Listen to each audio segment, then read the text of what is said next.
श्रीराम समर्थ. वाणीरूप श्री महाराज तात्यासाहेब केतकर यांची आठवण सांगत आहेत जनार्दन पुंडलिक कुलकर्णी, नागपूर.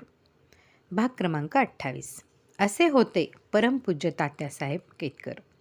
आमचे वडील पुंडलिकराव व आई सौ इंदिराबाई यांनी श्री ब्रह्मचैतन्य गोंदवलेकर महाराजांचा अनुग्रह मार्च 1932 आमचे घरी चिखली येथे घेतला. त्यावेळी श्री महाराज तात्यासाहेब यांचे आविष्कारात साखरखेर्डा येथे परमपूज्य रामानंद महाराज यांचे पादुका स्थापना करण्याकरता 1932 रोजी आले होते. 1932 रोजी पादुकांची स्थापना झाली. मुंबईस परत जाताना ते काही वेळ आमच्याकडे थांबले होते. त्यांनी आमचे आईवडिलास अनुग्रह देऊन आमचे कुटुंबास आपलेसे केले. तो खरा आमचा भाग्याचा दिवस. त्यावेळी वाहतुकीची अपुरी साधने व बेताची आर्थिक परिस्थिती यामुळे आमचे आईवडील 1946चे पुण्यतिथी उत्सवास प्रथम श्री क्षेत्र गोंदवले येथे व 1947चे श्री गुरुपौर्णिमा उत्सवास मालाडला गेले होते. तेव्हापासून त्यांचा व परमपूज्य तात्यासाहेबांचा संबंध आला व तो सतत वाढत गेला. त्याची परिणती म्हणजे तात्यासाहेब व सौ ताई आम्हा सर्वांना त्यांचे कुटुंबातीलच समजत होते. श्री दिनू मामा व सौ वहिनी यांनीही हे संबंध आजपर्यंत टिकवून ठेवले आहेत. अनुग्रहानंतर आमचे वडिलांनी परमपूज्य प्रल्हाद महाराज व आदरणीय नानाचार्य यांचे मार्गदर्शनानुसार श्री गुरुपौर्णिमा व श्रींचा पुण्यतिथी उत्सव करण्यास सुरुवात केली. परमपूज्य प्रल्हाद महाराज किंवा श्री नानाचार्य सवडीनुसार उत्सवात सहभागी होत असत. गावातील मंडळीही नामस्मरण, भजन व महाप्रसादास येत. पूज्य प्रल्हाद महाराज यांचे आग्रहास्तव श्री महाराजांचे वराडमध्ये येण्याचे ठरले होते. मला नागपूरला 3-4 महिन्यापूर्वीच नोकरी लागली होती. 20 नोव्हेंबर 1951 श्री महाराज आपले येथे येणार असल्याची वडिलांची तार आली. 7 दिवसांची रजा घेऊन मी गावी आलो. कोणाची तरी तब्येत चांगली नसल्यामुळे श्रींचे येणे 4-5 दिवस लांबणीवर पडले. श्री महाराज 26 रात्री निघून 27/11/51 मलकापूरला आले. आम्ही त्यांचे स्वागताकरता स्टेशनवर गेलो होतो. श्री तात्यासाहेबांचे दर्शन झाल्यावर त्यांचे प्रेमळ व्यक्तिमत्वाची छाप प्रकर्षाने जाणवली. त्यांचा मुक्काम तेथे श्री देशमुख यांच्याकडे होता. चहा पाणी झाल्यानंतर वडिलांनी ती तात्यासाहेबांना माझे बाबतीत निवेदन केले की हा 7 दिवसांची रजा घेऊन आला आहे व याची रजा उद्या संपते. नोकरी नवीन असल्यामुळे जाणे आवश्यक आहे. याला अनुग्रह घ्यावयाची इच्छा आहे, परंतु यास चिखलीस येणे शक्य होणार नाही. तो येथूनच नागपूरला जाईल. रात्रीचे प्रवासाचा थकवा असूनही पूज्य तात्यासाहेब म्हणाले, काही हरकत नाही, याचे स्नान झालेच आहे, मी स्नान करून घेतो. श्री महाराजांना विचारून याला येथेच अनुग्रह देऊ. 15-20 मिनिटात सर्व आवरून त्यांनी स्नान केले व श्रींना विचारले. श्री महाराजांना भेटल्यानंतर त्यांनी माझी नोकरी व इतर चौकशी केली. मला चिखलीला घरी अनुग्रह घ्यायचा होता. ही इच्छा मी प्रदर्शित केली. श्री महाराज म्हणाले, बाळ, सर्व ठिकाणे सारखीच असतात. श्री रामनाम घेणे महत्त्वाचे आहे. येथेच अनुग्रह घेऊन दुपारचे गाडीने नोकरी करता नागपूरला जावे. दिनांक 27/11/1951 श्रींनी मला अनुग्रह देऊन धन्य केले व प्रसाद घेऊन नागपूरला जाण्यास सांगितले. अनुग्रहानंतर आम्ही जसे जमेल तसे गोंदवले व मालाडला जात असू. मालाडला बऱ्याच वेळी जाणे झाले. इकडील लोकांच्या संकोची वृत्तीची जाणीव श्री तात्यासाहेबांना होती. त्यामुळे ते व सौ ताई आमच्याकडे विशेष लक्ष देत. बाजूला बसलो असल्यास जवळ बोलावीत. श्री महाराजांच्या गोष्टी सांगत, त्यावेळी उपस्थित असलेल्या भक्तांचा परिचय करून देत. केवढीही महाराजांची भक्तांबद्दल आपुलकी.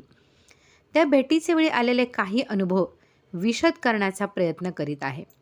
येथे नमूद करणे आवश्यक आहे की ती तात्यासाहेबांच्या आविष्कारात श्री महाराज व तात्यासाहेब अशी 2 व्यक्तिमत्वे करणे अशक्य आहे. तात्यासाहेब पेटीसमोरून उठल्यानंतर श्री महाराजांना नमस्कार करीत व तेथील उपस्थित मंडळीत येऊन बसत. अशावेळी श्रींनी कोणास काय सांगितले, त्यावेळची सामाजिक परिस्थिती, खेळ, समाचार, आलेल्या लोकांचे घरातील व्यक्तींची चौकशी, विनोद अशा गप्पा रंगत असत. त्यामुळे ते आपल्यातीलच वाटायचे. परंतु श्री महाराजांनी त्यांचे वाणी आविष्काराकरता फक्त तात्यांचीच निवड केली, तेव्हा त्यांची योग्यता अतिश्रेष्ठ असून श्री महाराज तुल्य आहे. आम्ही नागपूरहून मुंबईला उत्सवात जात असल्यामुळे मुंबई पाहण्याची इच्छा असायची. याची जाणीव तात्यासाहेबांनाही होती. उत्सवानंतर एक दिवस आमचेबरोबर कोणीतरी श्री भगवंतराव जामखेडीकर, हरिभाऊ फडके देऊन मुंबई दर्शन घडवीत असत. सौ ताई दिवसभर खाण्याचे पदार्थ देत, समुद्रात जास्त आत न जाणे, लोकलमध्ये बरोबर चढणे आदी सूचना देऊन घरी लवकर परत येण्याचे सांगत. केवढी ही आत्मीयता व प्रेम. एप्रिल 1951 श्री महाराज रामनवमीस जालन्यास येणार असल्याचे कळल्यावरून आम्ही जालना येथे गेलो. काही कारणाने श्री महाराज रामनवमीचे दिवशी रात्री जालना येथे येऊन पोहोचले. आम्ही त्यांचे स्वागताकरता रेल्वे स्टेशनवर गेलो होतो. स्टेशनवरून मंदिराकडे रेल्वे यार्ड ओलांडून यावे लागत होते. परिसरात अंधार होता. मधून वर असलेल्या सिग्नलच्या तारा व रूळ ओलांडावे लागत. श्री तात्यासाहेबांनी माझा हात धरला व म्हणाले, मी येथे 3-4 वेळा आलो आहे. मला रस्ता माहिती आहे. तू नवीन असल्यामुळे माझे मागे ये. केवढीही आपुलकी. श्रींनी त्यांचे मार्फत धरलेला हात अजून सोडला नाही व सोडणारही नाहीत. त्यांचे कृपेमुळेच आम्ही सर्व कुटुंबीय आनंदी व समाधानी आहोत. डिसेंबर 1958 नागपूरला श्री नानासाहेब गोखले यांच्याकडे श्री महाराज काही मंडळींसह आले होते. श्री महाराजांचे नागपूर स्थित भक्तांचा व आमचा विशेष परिचय नव्हता.